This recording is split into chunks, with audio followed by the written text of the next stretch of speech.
Okay guys, we're doing a little bit more work on the 2001 Trans Am WS6. Today we are going to be doing the water pump, which is right down in here. I was having a little coolant leaking out of it. There's nothing wrong with the water pump, but I'm pretty sure the gaskets behind it are bad and corroded because this thing is a garage queen. So we're going to start by taking off the intake and creating a little bit more space for us. I already have the radiator being drained.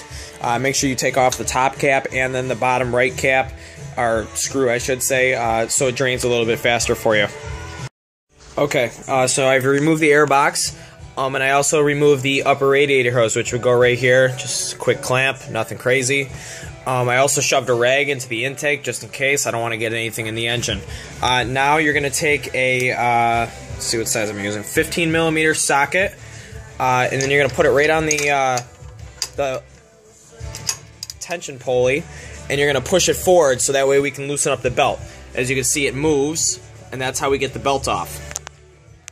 Now I've removed the belt. As you can see, we got to remove these three hoses right down in here. They're just simple clamps. They come right off, no big deal. Now the hoses are disconnected and they're draining right below as I currently speak. Alright, now we got to remove the idle tensioner bolts. I mean, you could wait until you pull the whole unit out if you want to. Personally, doesn't really matter. But the main thing is there's going to be 6 bolts that take the cooler out. There's going to be 3 down here, and then there's 3. Sorry, the shadow is kind of ruining it. There's 3 down there. You see 2 of the heads right there. You got to pull those out using an extension for some of them and some just regular. Okay, now the water pump is out. As you can see, that's one of the openings that goes into the block right there, straight ahead.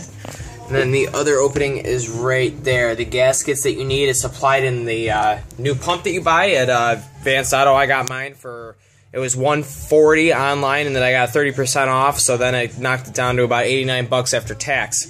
I moved it over here because, as you will see, we got to do a couple modifications to it. We got to take the thermostat out, which is right here, and then the pulley that I was telling you about earlier, and then we got to put it on the new stuff right here. So I'm going to do that right now. As you can see, I put the gaskets on there. Make sure you put the bolts in first before you slip the gaskets over, so that way if you just slide them on and then when you go to punch in the bolts, you move the gasket and then it could create a bad seal. So now we're going to put it back in the engine. Okay, I just finished torquing down all 6 bolts. It's all back together. You should torque it probably 11 foot-pounds first, then 20 foot-pounds to finish it off.